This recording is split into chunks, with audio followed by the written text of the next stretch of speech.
eu perdi, essa pessoa perde completamente a empatia que ela poderia ter com você. Então você não acusar, mas ser questionador.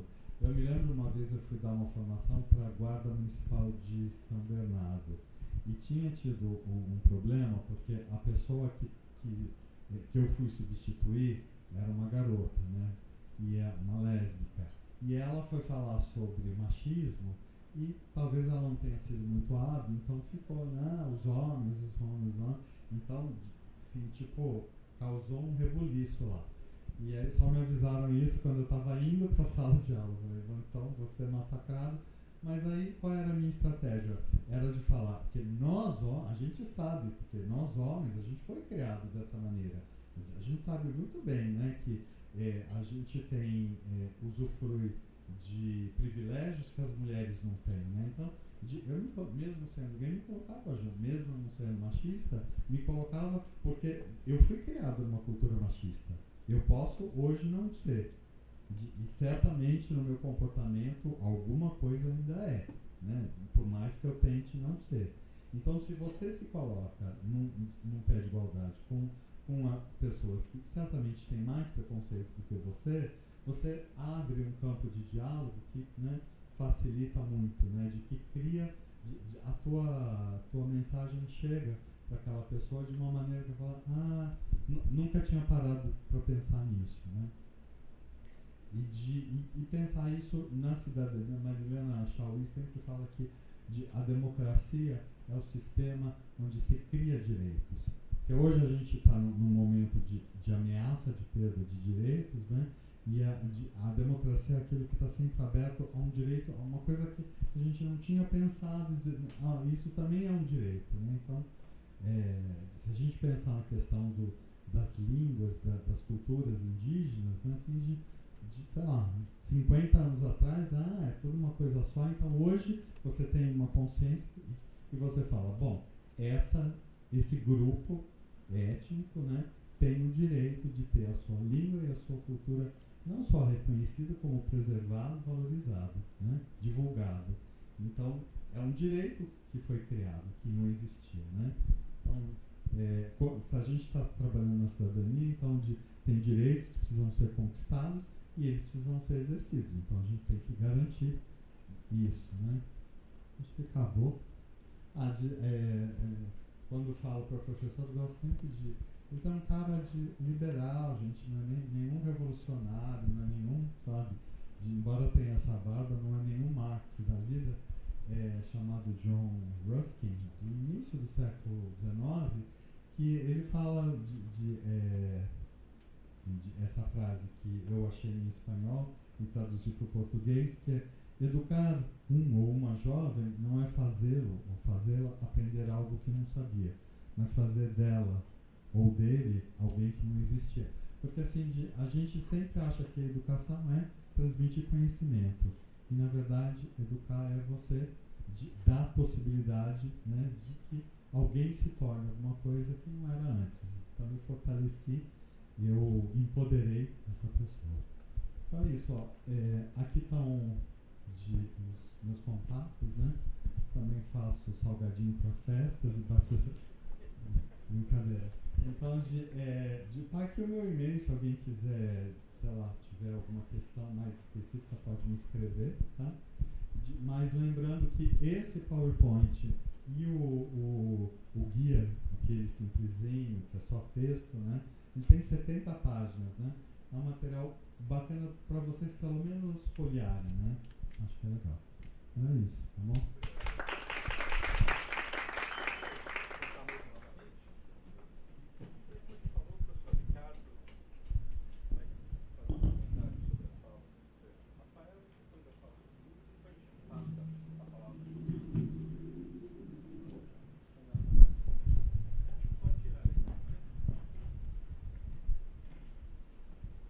Bom, boa noite a todos.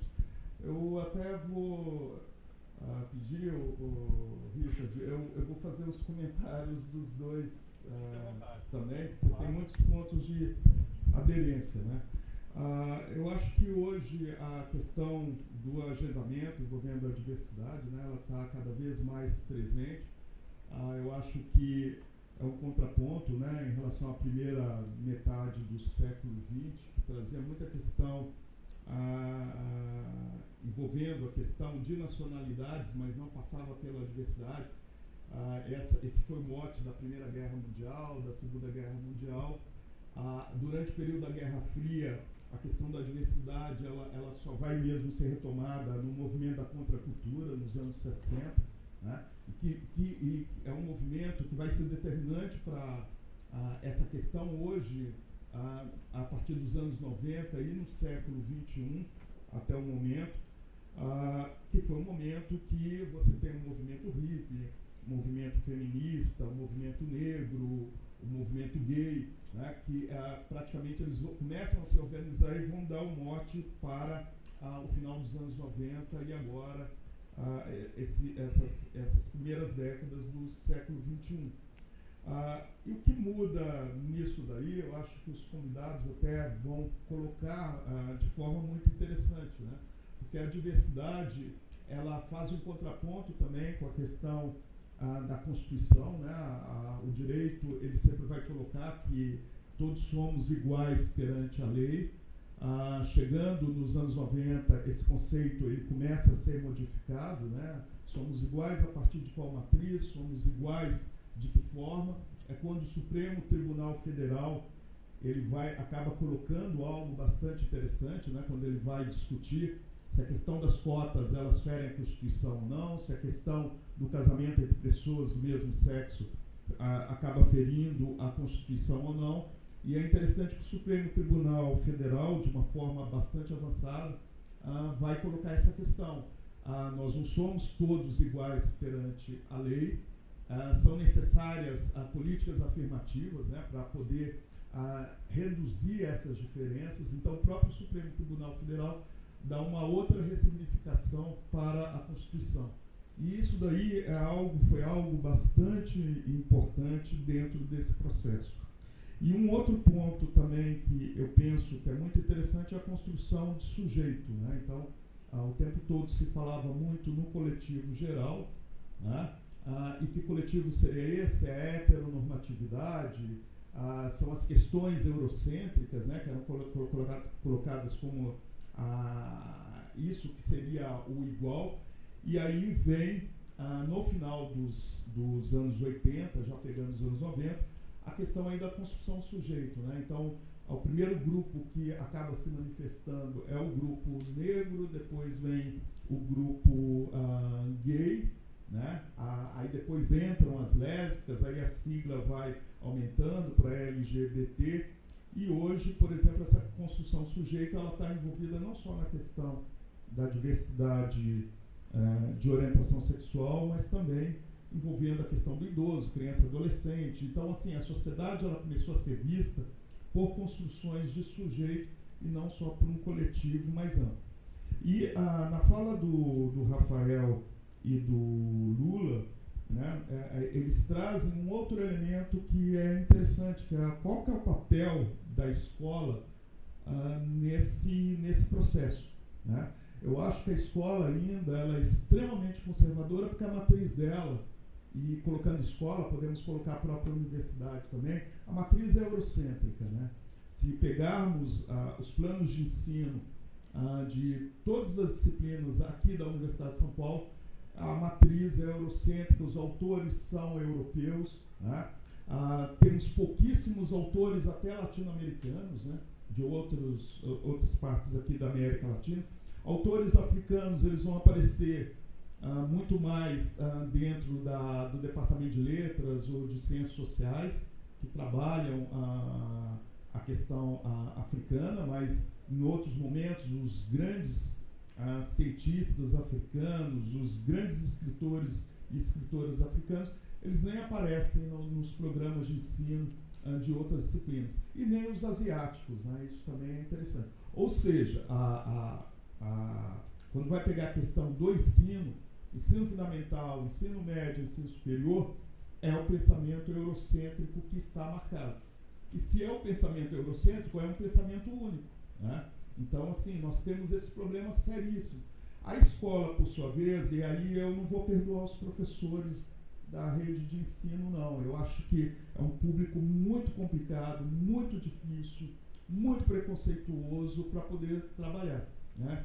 Eu tive algumas experiências com professores, né, de ensino fundamental e ensino médio que eu não quero ter mais, né?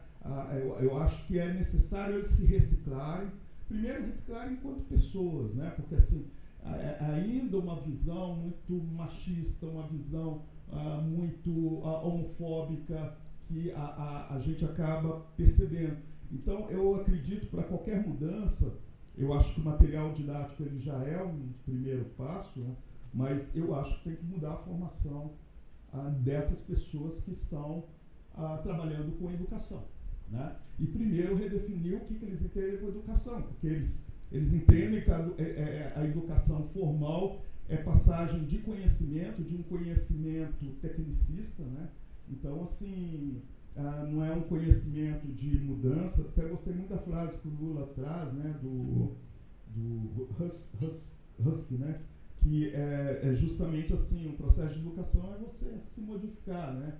A Clemilda Medina, que é professora do CJE, ela fala assim que para o jornalista, né, que um processo de entrevista sabe que deu certo quando entrevistado e entrevistadores saem modificados, né, com várias outras questões, não são mais os mesmos, né? E o processo de educação é esse, quando professores e alunos, né, eles também saem modificados, né, dentro desse processo. E muitas vezes na escola, no ensino formal, a gente não tem visto muito isso, né? Então, assim, essa mudança, essa alteração. Em relação me surpreendeu muito os projetos que você apresentou, né? É interessante, né? Porque a gente trabalhando essa questão, eu não sabia que a prefeitura tinha avançado tanto nesse sentido, né? Então, assim, até gostaria de saber como esse material ele é distribuído, como é que se dá esse processo. Uma outra coisa que eu fico um pouco preocupado, que a nossa política ainda é muito marcada por uma política partidária, uma política que não tem muito compromisso social, né? Então termina o mandato, entra um outro partido, destrói tudo, apaga tudo, né? Então, assim, eu fico pensando como é que, se há uma preocupação e uma garantia constitucional de que esses programas continuem independente do executivo que vai estar lá, né? Então, se vocês já estão preocupados com isso, né? Gostaria também de saber, Rafael, como é que se dá a participação, a elaboração desse material, né? Esse material é elaborado junto com professores, educadores, comunicadores. Quer dizer, como é que se dá esse processo? Qual é o envolvimento dos professores nesse sentido?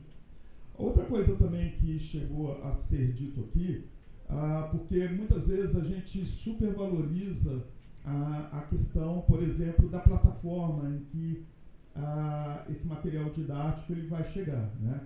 Eu acho que a internet, a tecnologia são só instrumentos, né? Eles não podem ser colocados como essência.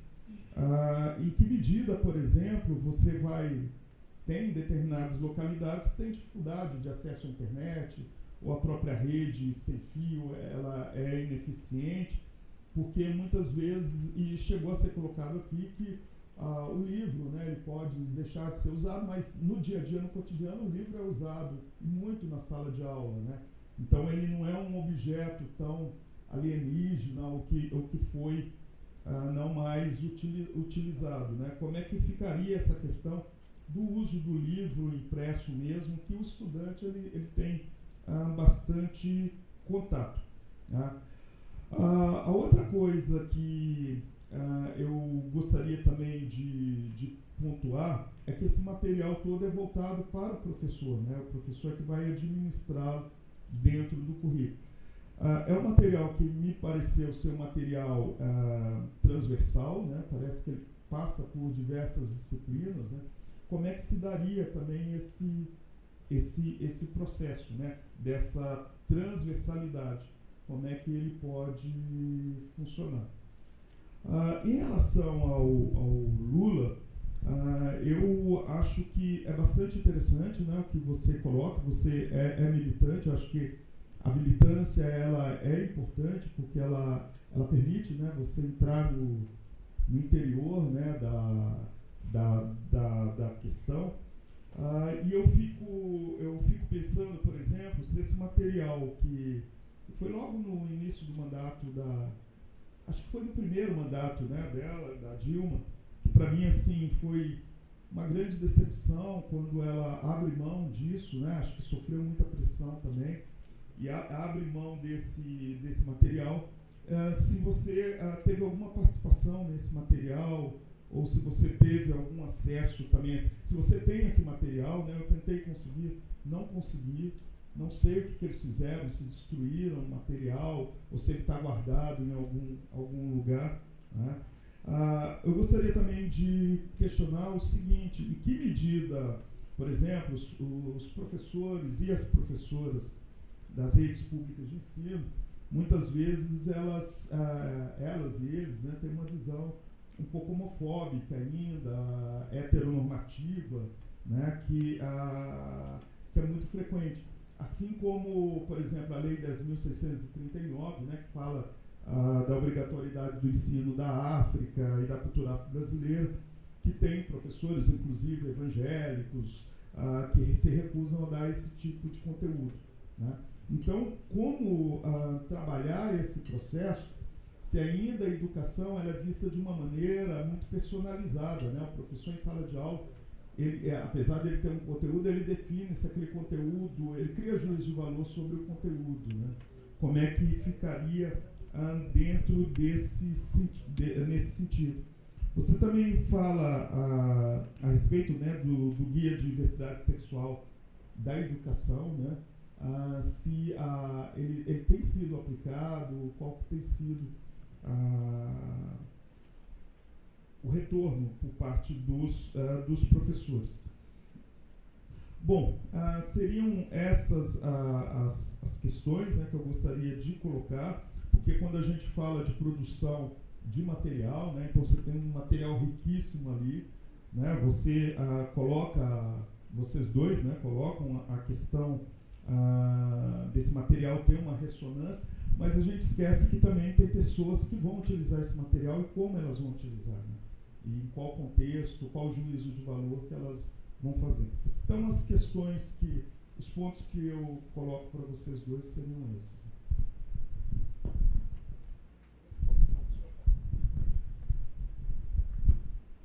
Eu começo porque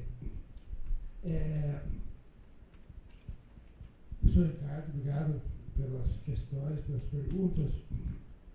Vou tentar ser o máximo possível objetivo. Bom, o senhor coloca a questão de como são produzidos os materiais, né?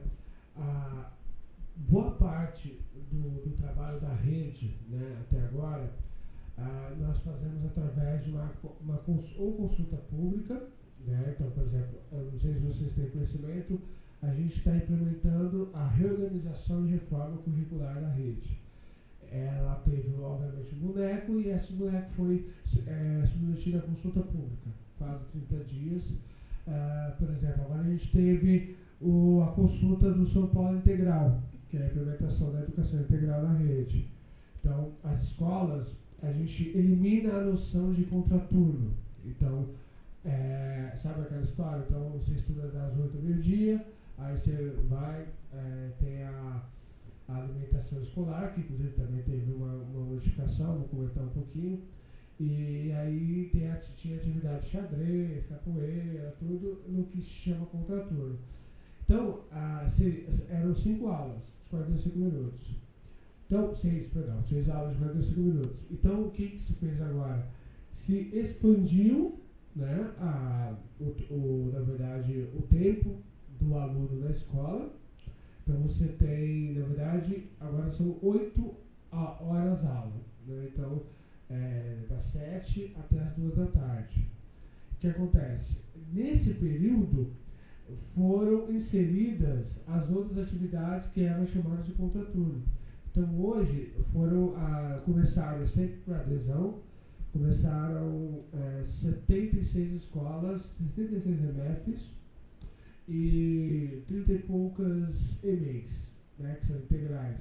Então, você tem quase 110 unidades educacionais que hoje já funcionam com o conceito de educação integral. Então, vamos supor, você tem uma aula, então as escolas recebem R$10.000 a mais para isso, mais 25%, que se chama PTRF, né? Programa de Transferência de Recursos Financeiros, que é municipal, além do PDDE, que é federal, né? Recurso federal. Então, além do Mais Educação Federal, que também a escola pode aderir. Então, a aula de capoeira não é inserida após terminar a escola, né? Ela é inserida dentro. Então, o professor de história está trabalhando, por exemplo, resistência dos escravizados. Então, ele pode fazer já um link com uma aula de capoeira e trabalhar a aula de capoeira na aula de história.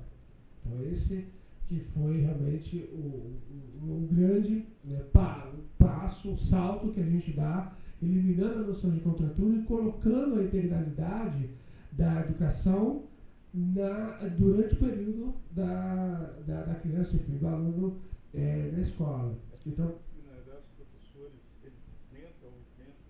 é isso que está sendo estimulado. Então, esse é o início, né? Então, por exemplo, hoje a gente tem 3 ciclos na educação municipal. Eram 2, né? Agora são 3. O de primeiro ao terceiro ano se chama ciclo da alfabetização, seguindo o PNAEC, Programa Nacional de Alfabetização da Idade Certa. O segundo ciclo do 4º, 5º e 6º ano, que se chama ciclo interdisciplinar. E o último ciclo se chama ciclo autoral, que é o 7º, 8º e 9º ano.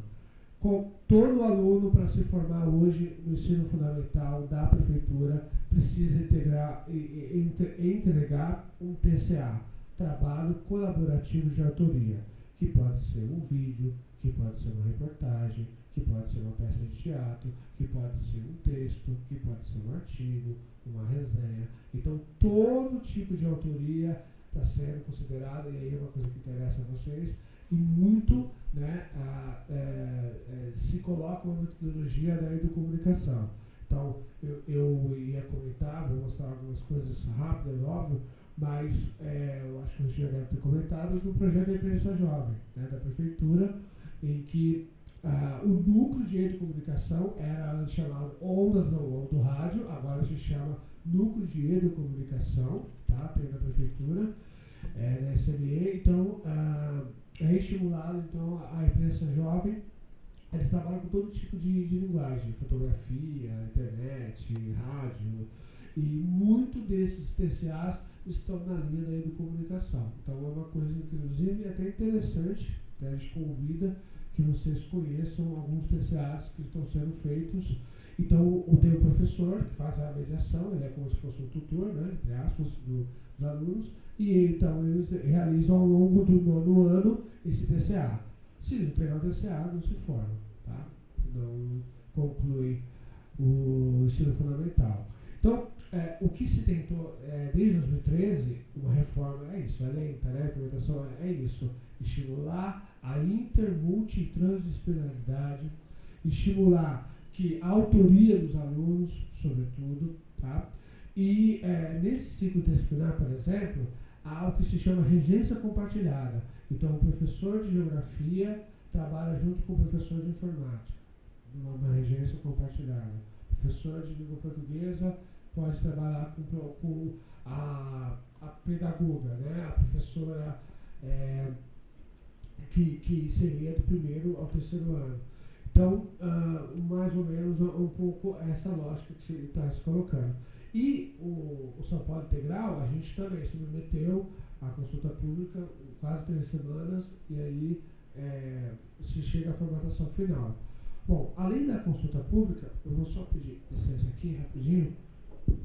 A gente tem feito essa metodologia, eu só não falei por conta realmente do tempo, mas na verdade nós temos sim cadernos, né, que foram feitos, né, pensando na questão de material didático. Esses cadernos, muitos são realmente pensados para o professor, porque a COPED, que é o nosso setor, Coordenadoria Pedagógica, ela tem 7 núcleos, dentre eles o núcleo de comunicação, o núcleo de educação étnico-racial, o núcleo de sala, espaço de leitura, o NAAPA, núcleo de apoio e acompanhamento à aprendizagem. Então, a COPED é um órgão voltado para a formação de professores, na verdade, né? Só que a gente tem feito também ações de empoderamento desse professor para que ele se aproprie, então, de linguagem, de possibilidades didáticas para se trabalhar em sala de aula. Então, por exemplo, esse currículo integrador da infância paulistana e, sobretudo, os indicadores de qualidade da educação infantil paulistana, eles foram feitos através de várias reuniões com professores no território. Então, nós temos 13 diretorias regionais de educação. Então, eles foram lá feitos em coletivo com os professores. Então, esses materiais são produzidos através dessa consulta com os professores e são feitos através dessa maneira. Então, por exemplo, esse aqui passou por várias revisões. Teve uma revisão preliminar e foi baseado nos indicadores de qualidade da educação feito pelo Unicef, o MEC e a Ação Educativa, né, que eles fizeram na educação infantil. E aqui quero destacar que é um avanço, né? Na dimensão 5, o federal não tem isso. Na dimensão 5, se coloca as relações